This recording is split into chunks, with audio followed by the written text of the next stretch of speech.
Today is the 26th of April 2026. Starting from today,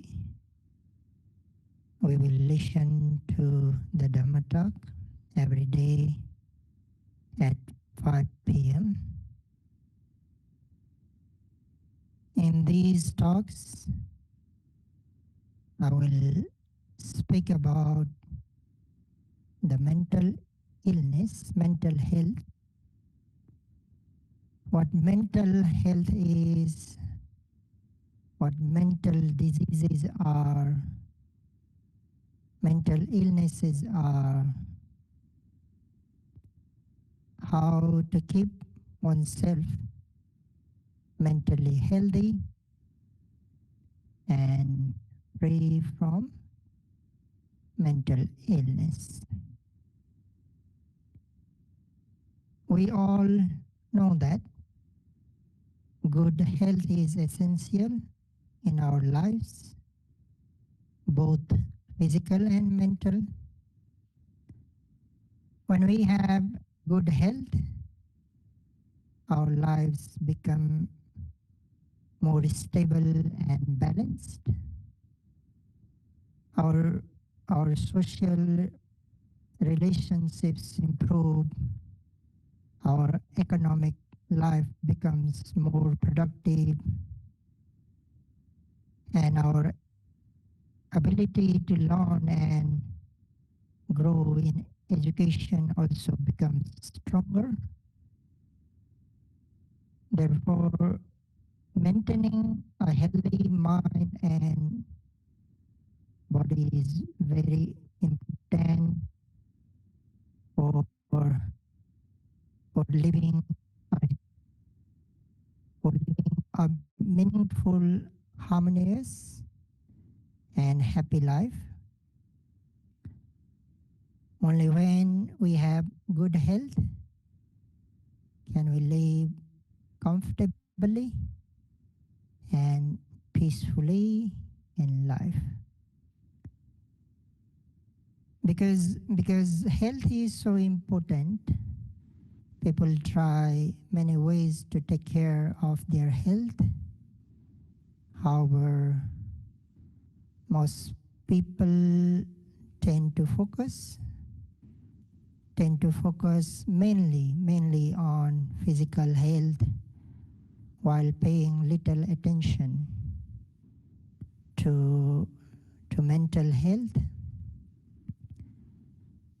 From the moment they wake up in the morning, they take care of their bodies, they clean themselves, go for walks, go to the gym and do exercise.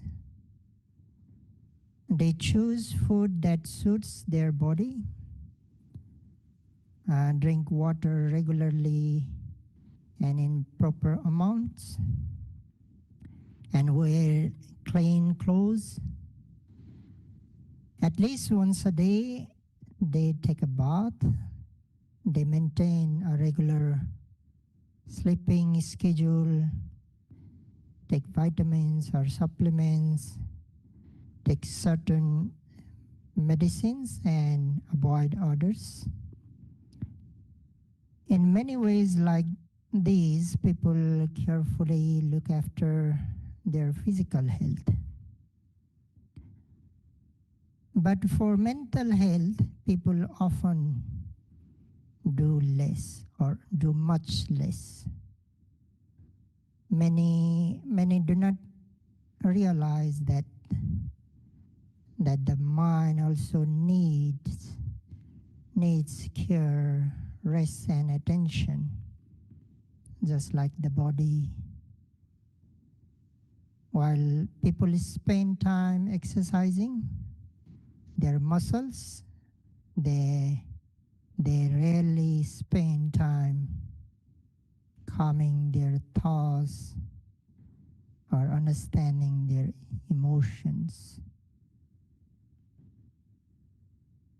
In daily life, daily life, stress, pressure, and worries can slowly affect a person's mental well-being, like work responsibilities, financial concerns, family problems, and social expectations. Social expectation may create anxiety and sadness. If people ignore these feelings for a long time, their mental health can become weak, just as the body becomes weak without proper care.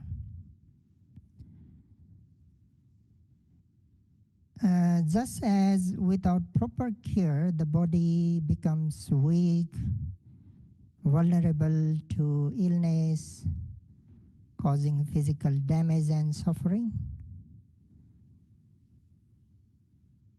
making a person unable to do normal social activities, work, work effectively, maintain relationships, or enjoy daily life, and reducing life expectancy. Neglecting mental health can also lead to serious consequences. When the mind is constantly under pressure, stress, anxiety, or sadness without proper support, a person may lose motivation or struggle to concentrate and find it difficult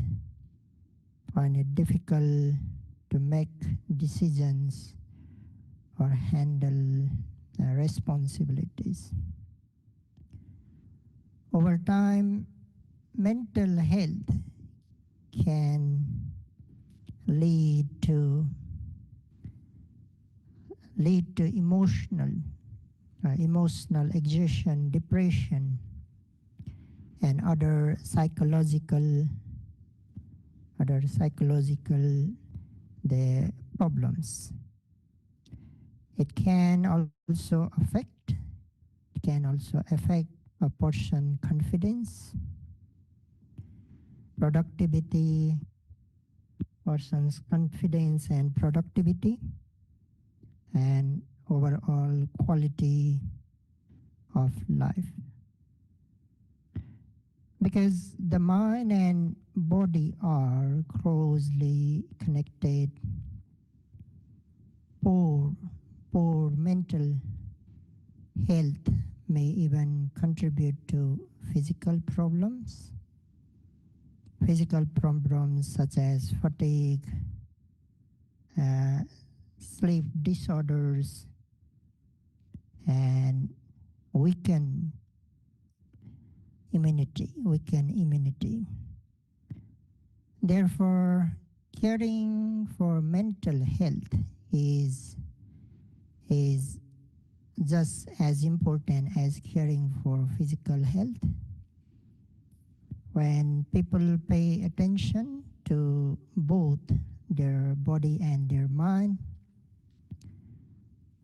they are more likely to live balanced, productive, and fulfilling lives. So there are two types of illness: physical illness and mental illness. I don't think I need to explain physical illness, as all of you are familiar with it. However, I would like to mention a few things about as it has stated in the text. In one discourse, 48 types of physical illness are mentioned. In another discourse, 96 illnesses are mentioned. However, the Visuddhimagga, known as the path of purification, mentions 1,000 illnesses. These includes illnesses related to the eyes, ears, nose, and mouth, among others. In this world, people suffer from many types of illnesses, and we do not even know the names of all of them. They range from minor illnesses to deadly ones, from short-term to long-term conditions, and from curable to incurable diseases.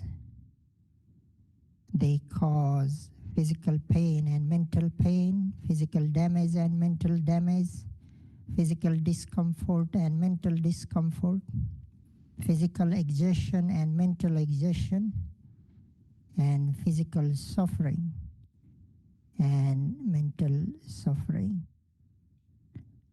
These illnesses arise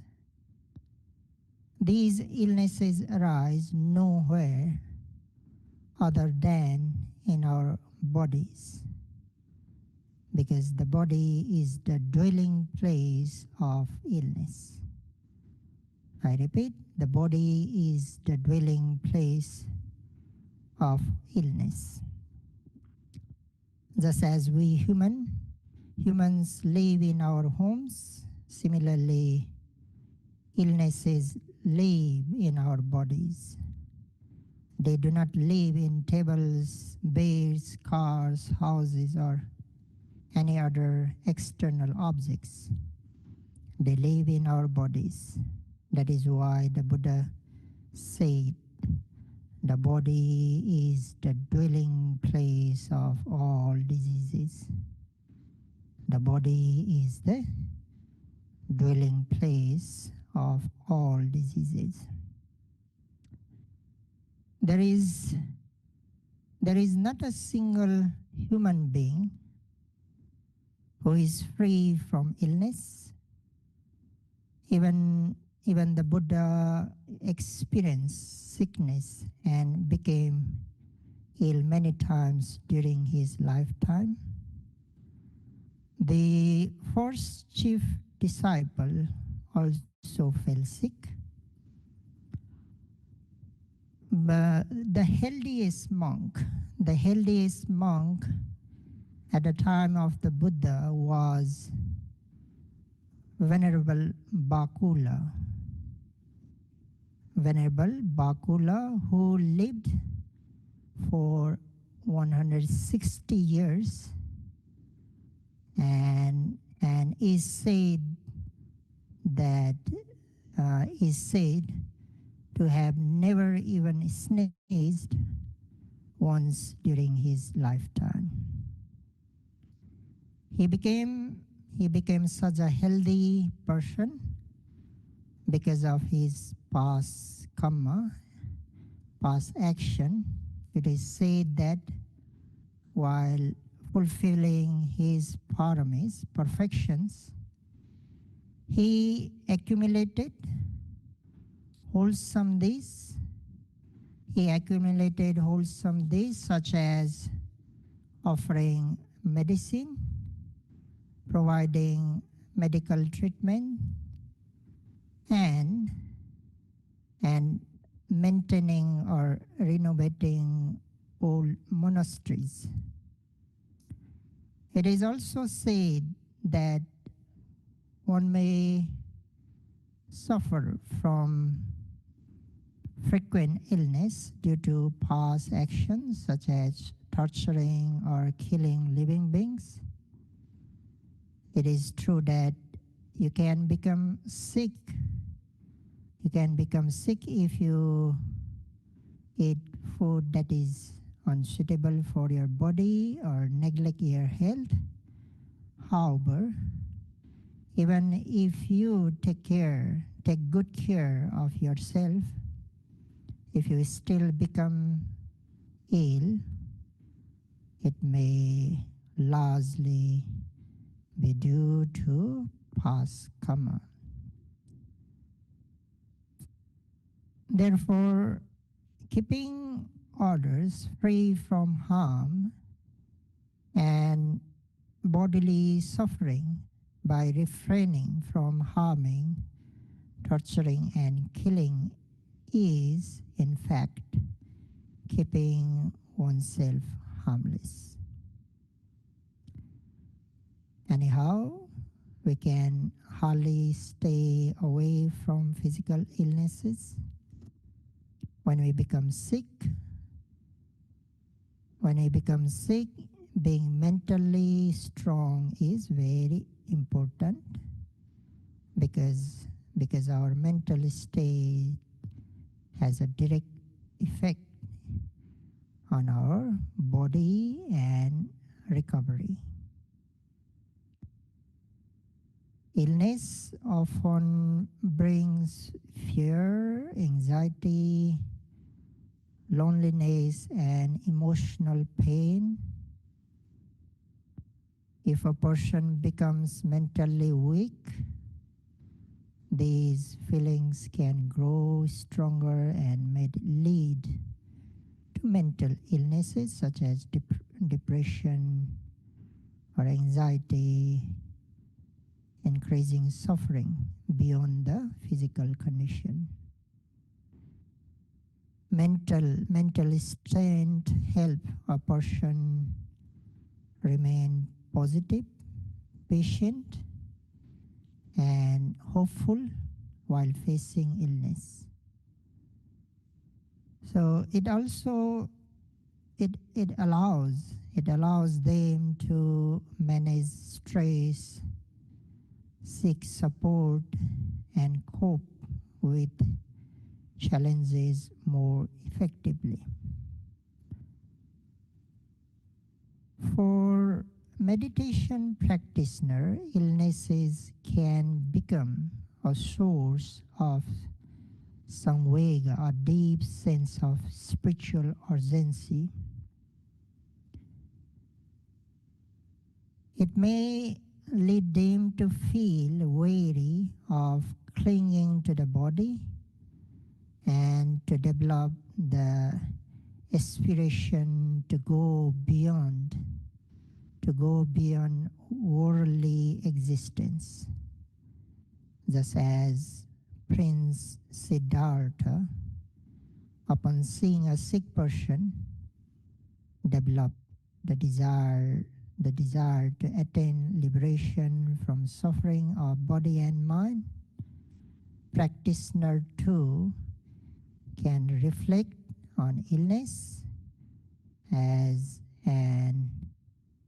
an inescapable and undeniable experience of embodied existence and use it as a motivation to deepen their practice and seek liberation. For diligent and advanced meditators, the sensation, discomfort, or pain arising from illness become objects of meditation rather than source of distress. My main focus is not on physical illness. It is on mental illness. It is often said that nowadays many people are affected by mental illnesses such as anxiety and depression, stress, overthinking, panic disorder, trauma, and dementia. However, I'm not going to discuss these modern mental illnesses.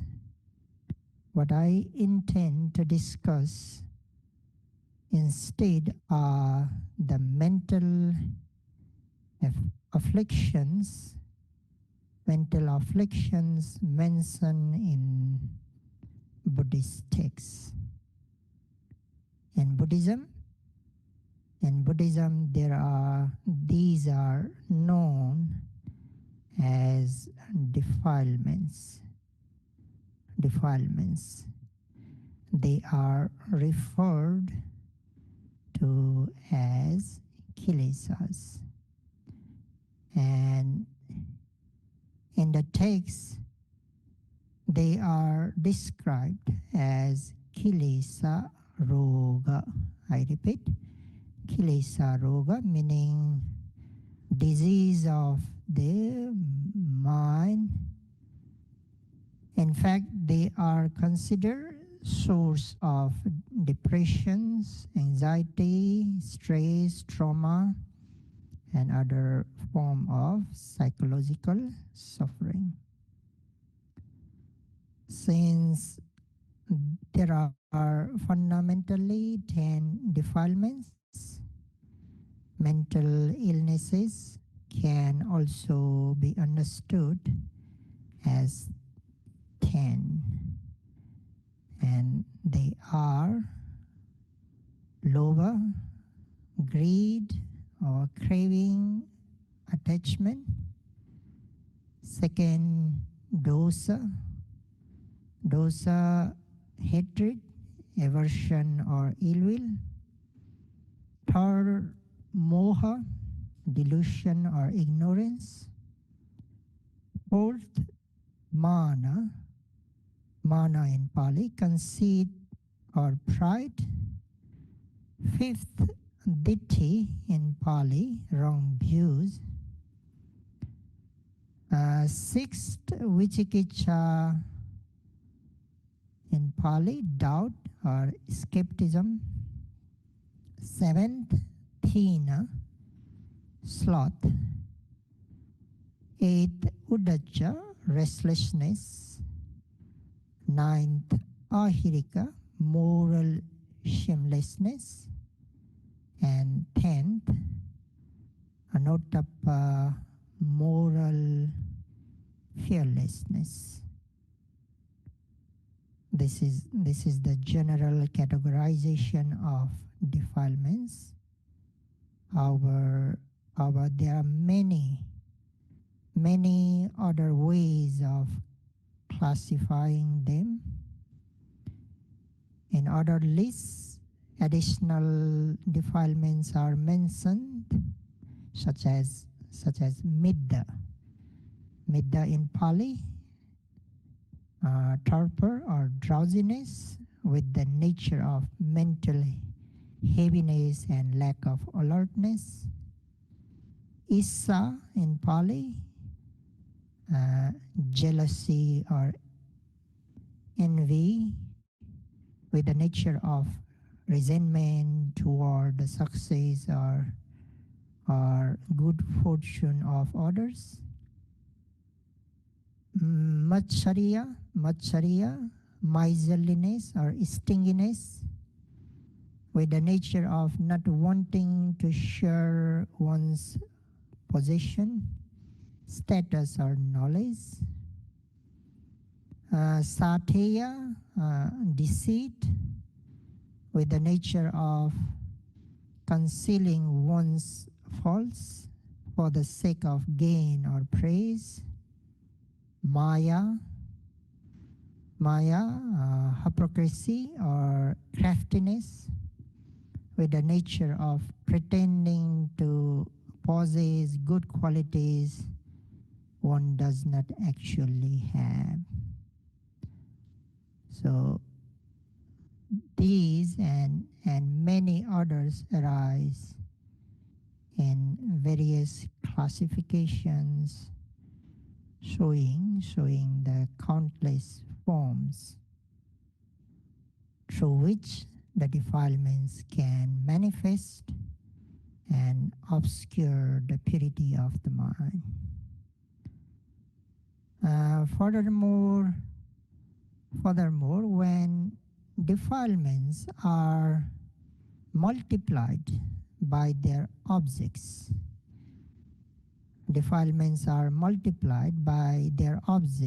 their number becomes even greater. For example, greed, lobha, can arise toward many kinds of objects.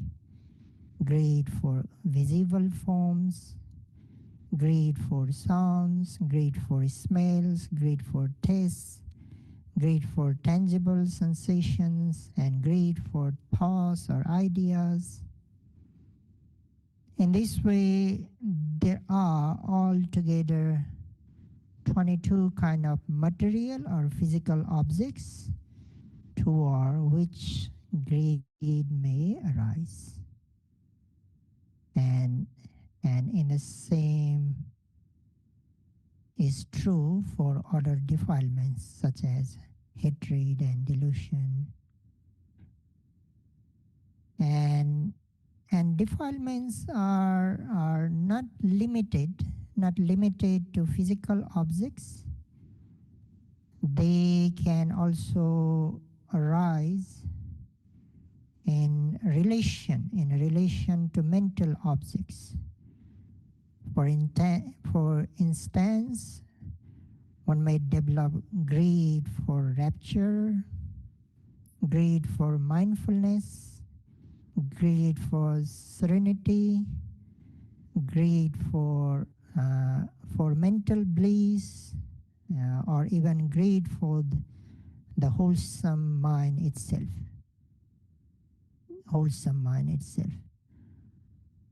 Likewise, in those who perform unwholesome actions, these may arise greed for,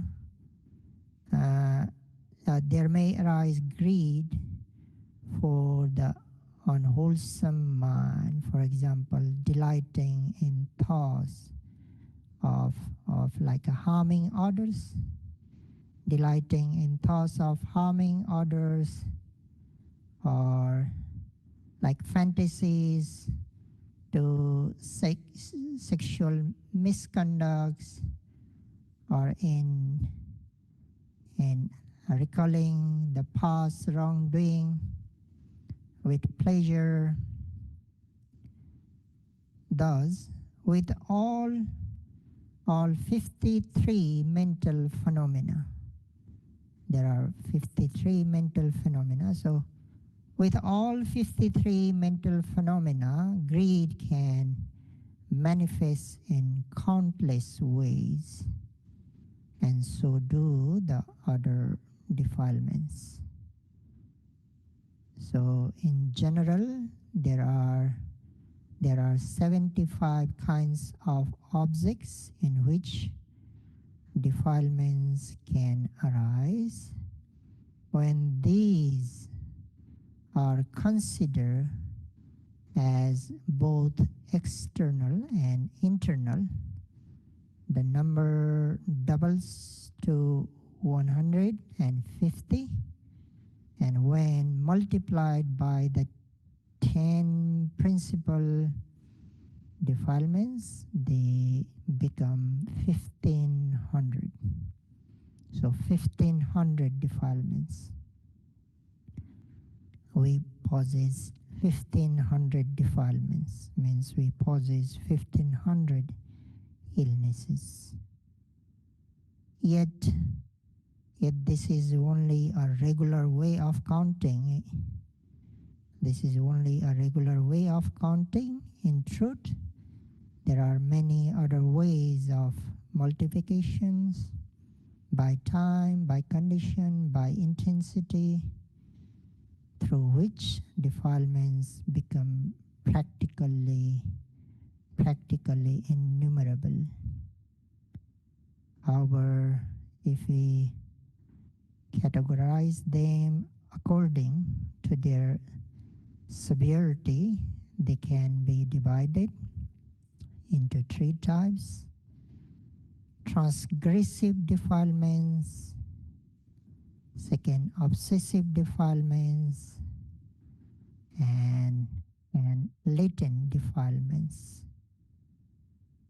Transgressive defilements are the, the most visible and active form. Most visible and active form, they arise when inner impurities express themselves through actions such as harmful speech or behavior, anger leading to shouting or violence. These are considered the coarsest form because they directly affect, harm, torture, abuse others, and create immediate consequences. Second, obsessive defilements are those exist at the mental level, and they may not always be expressed outwardly, but they disturb the mind internally. They obsess the mind, making it restless, distracted, or emotionally unstable. The third, the latent defilements are the deepest and most subtle form. They lie dormant in the mind and may not be noticeable until triggered by certain conditions. But these are the root cause of the other two types and are the hardest to eliminate. When we suffer from even a single physical illness, the body becomes weak and its normal functioning is impaired. Needless to say, the suffering increases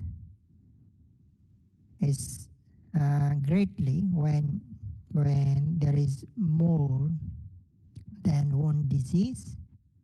Similarly, when we are afflicted by even one mental illness or defilement, the mind loses its balance, clarity, and stability. When multiple mental illnesses are present, the mind becomes increasingly disturbed, fragile, and vulnerable, resulting in greater suffering and a profound decline in well-being. Just as a physical illness becomes more harmful the longer it is neglected, mental illnesses also grow stronger and more deeply rooted when they are ignored. Over time, they condition our thoughts, emotions, speech, and actions, making them harder to recognize and overcome. Because mental illnesses directly shape shape our experience of life. It is therefore urgent and essential to address and heal them. Now, the question is, how then should we deal with mental illness? In the field of health, there is a well-known saying: prevention is better than cure. Prevention is better than cure. This principle applies equally and not more strongly to mental illnesses. by moral conduct or moral discipline, cultivating mindfulness, concentration, and wisdom, we can prevent defilements from arising in the first place. When prevention is practiced, the mind remains resilient, calm, and clear, reducing the likelihood of suffering. Thus, the primary task is not only to cure the existing mental illnesses, but also to develop the condition that prevent their arising. In this way, mental well-being can be protected and gradually strengthened, leading to lasting peace and inner freedom. So, before speaking about the development of the mindfulness, concentration, and wisdom, it is essential to speak about sila, moral conduct, because sila is the very foundation of the path. Without sila, morality, mindfulness, concentration, and wisdom cannot be properly developed. Sila is likened Sila is likened to the foundation of a building, just as a building cannot stand firm without a strong and stable foundation, no matter how beautiful or well designed it may be. So too, the higher trainings of mindfulness, concentration, and wisdom cannot arise or endure without the firm base of moral discipline. And when sila is well established, the mind becomes free from remorse and fear. And this blamelessness gives rise to joy and inner confidence, which in turn support mindfulness and concentration. From a concentrated and purified mind, wisdom naturally arises, seeing things as they truly are. So, therefore, sila is not merely a preliminary practice, but an indispensable foundation. Only upon this foundation, further training and development can take place effectively, leading to the purification of the mind and the complete cessation of suffering. And sila is also likened to the mouth. The mouth is crucial part of the body. Without it, we cannot take in food. Without it, we cannot take in food. And without nourishment, the body cannot survive or grow. In the same way, without sila, the mind cannot receive or properly digest the nourishment of the Dhamma.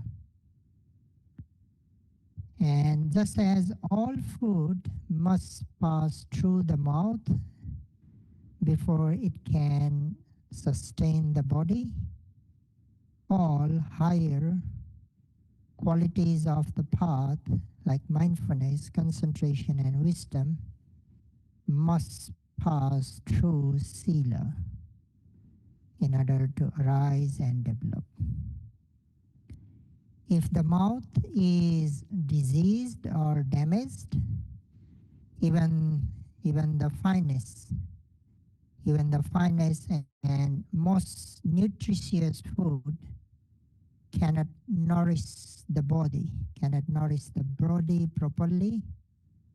Similarly, if sila is impure or broken or neglected, even profound teachings and refined meditation practice cannot truly nourish the mind. Moreover, sila must be intact and flawless, not merely partial. Suppose a person has a mouth, but it is injured or not functioning properly. Although the food is available, the body still cannot be nourished. You may have experienced a mouth ulcer or toothache and know how difficult it is to eat at such times. In the same way, partial or inconsistent moral discipline cannot fully support the mental development. Therefore, sila is both the foundation and the gateway of the path. When moral discipline is pure and complete, the mind becomes healthy, receptive, and capable of growth. On this form basis, mindfulness becomes steady, concentration becomes strong, and wisdom matures naturally, gradually, leading one toward liberation. Since we are discussing both physical and mental health, this simile is especially appropriate here, just as physical health depends on a properly functioning mouth to receive nourishment. Mental health depends on pure and undamaged sila morality to receive and, uh, and assimilate the nourishment of the Dhamma. So monks should fulfill monastic moral discipline. Nuns should fulfill nuns' moral discipline, and lay meditators should observe at least the five precepts. At least the five precepts. When joining an intensive meditation retreat, lay meditators should fulfill the eight precepts without breaking or damaging even a single moral rule. After being well established in moral discipline, we should move forward and make a make a further commitment to prevent mental illnesses, because sila can suppress defilements that appear through body and speech, but it cannot deal with obsessive defilement, the second kind of defilement. It cannot deal with obsessive defilements. Obsessive defilements do not express themselves through bodily or verbal actions. Instead, they keep boiling within the mind, even when the body and speech are not insulting abusive, tormenting, or deceptive, the mind may still engage in such unwholesome activity. These are called obsessive defilements. So before explaining how to prevent and cure these obsessive defilements, I would like you to give some information that will help you prevent and cure. And the information is about the nature of mind, the nature of mind, and that the mind has a nature of rising one at a time. I repeat, the mind has a nature of arising one at a time. Two or more minds do not appear at the same time. Means if wholesome mind is present, unwholesome mind has no chance to arise at that very moment. And if unwholesome mind is present, then wholesome mind has no chance to take place. If healthy mind is present, unhealthy mind has no room to arise. And if unhealthy mind has taken place, healthy mind has no opportunity. So when meditators pauses wholesome and healthy mind, they are free from unwholesome and unhealthy minds. And when they possess unwholesome and unhealthy, they do not have wholesome and healthy mind. In addition, each mind takes only one object. I repeat, each mind takes only one object. It cannot take more than one object at a time. It cannot take more than one object at a time. That means when a meditator's mind takes the object of rising, it does not attain to other sense object. It doesn't take other sense object. And when it takes the object of falling, it likewise does not take other objects. Similarly, while observing the movement of the feet or the actions of daily activities, the mind does not focus on other objects. In the same way, meditators, the meditators train their mind to avoid defilements by observing the meditation object. And that meditation object should be what is presently arising. I repeat, that meditation object should be what is presently arising, not something from the past or the future.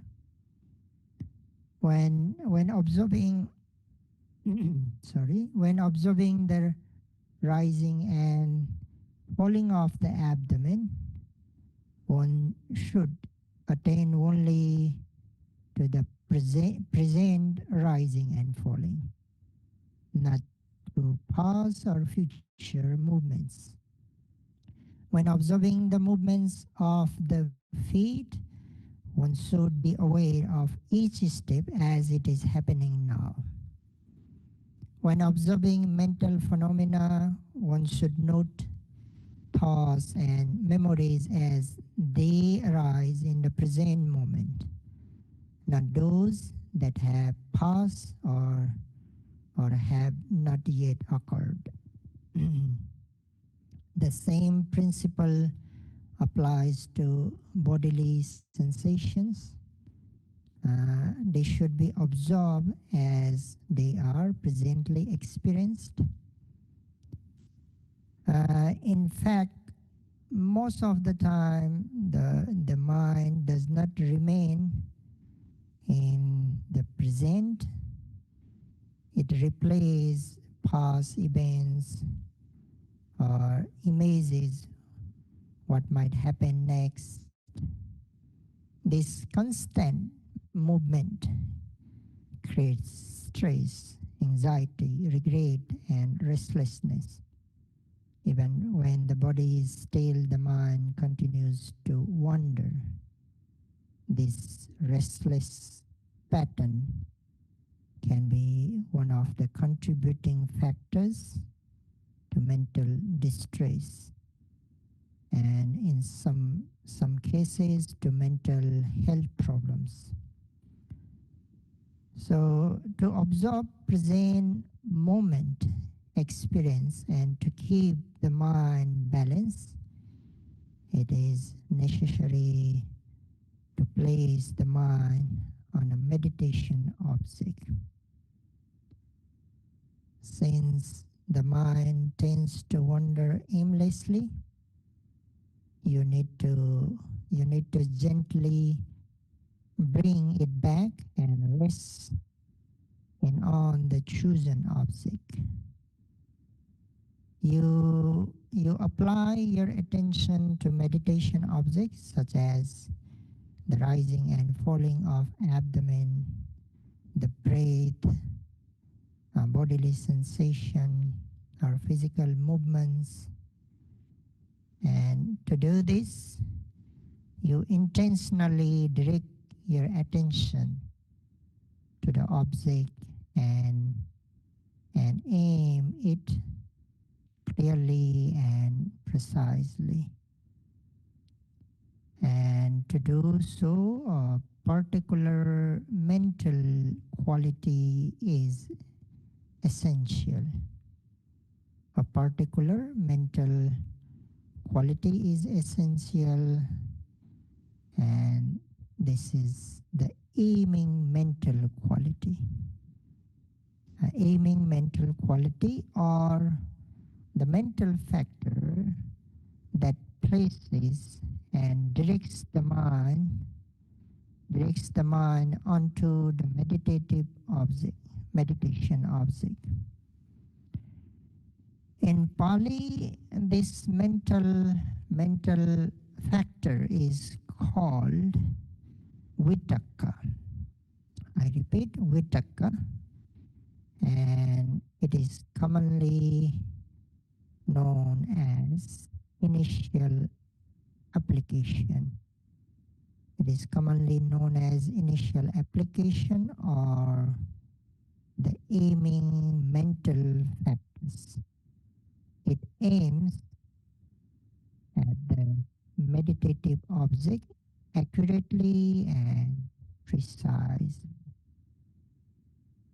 Meditators should cultivate this mental quality whenever you are about to observe the meditation object, whether you observe the primary object or secondary object, whether you practice walking meditation or the mindfulness practice during day-to-day activities.